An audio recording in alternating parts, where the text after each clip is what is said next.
Namaste. Thank you for tuning in to Transform to Transcend Wellness UA. Many of us are unable to identify those irritants in our life that gradually build up through the course of time and result in anger. And rage is when we completely lose control of ourselves. So let's try and understand the basic differences between these two emotions and the associated concerns. We have with us in our Pratimoksha studios Lalita Vishwanath. Thank you, Lalita, for joining us. Namaste. So we are living in a time when the pace of life is very fast and we have huge aspirations, expectations. So this leads to aggressive behavior, frustration, irritation. So obviously anger is the ultimate result of all this. So first of all, let's define anger. Yeah, this is a vast subject and we have short time. However, let's understand what anger is. Anger is nothing but an expression of your underlying emotions. It could be at times your hunger that is creating anger in you. It could be some pain which has not been addressed for a very long time, which could manifest as anger. Similarly, poor self-esteem, frustration, irritability, all these have only the expressed form is anger. Absolutely. So basically you can talk about anger as a form of expression for your inefficacies in handling situations. And so what you're saying is that these trigger factors fester within us and then lead eventually to your kind of getting angry. So how do you identify these trigger factors? Let me address this with a real life situation. For somebody who is very disorganized and does not prioritize his routine, the fast approaching deadlines may stress him out, or even the day-to-day chores may stress the person out. And to such a person, when a child comes with an errand, the immediate response is to shout or yell at the child for no fault of that child's.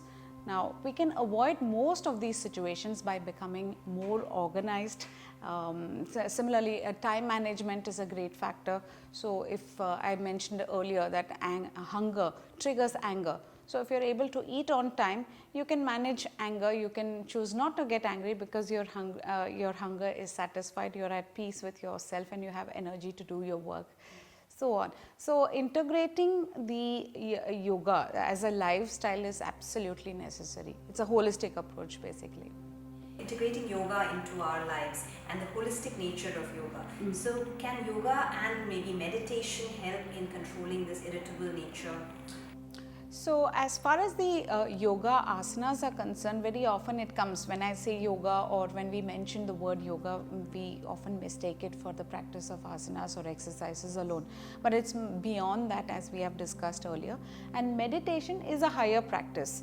So you need a lot of mind control to be able to get to that state of meditation. What we need is the other disciplines of yoga which are less spoken about. One of them is dharana. Dharana is nothing but observing your thoughts.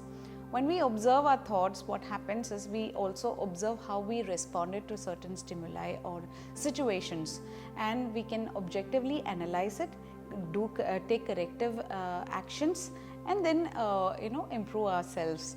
So what one needs to do is integrate all the aspects of Ashtanga Yoga, which includes yama, niyama, asanas, exercises, pranayama, which is your breath control, dharana is right understanding, dhyana is meditation, of course, and then that leads to samadhi, which is an even state of mind, which is what everybody is aspiring to have. Even state of mind is nothing but having a balanced approach, whether it is pain or pleasure, one is able to receive it in the right sense of mind. Thank you so much, Lalita.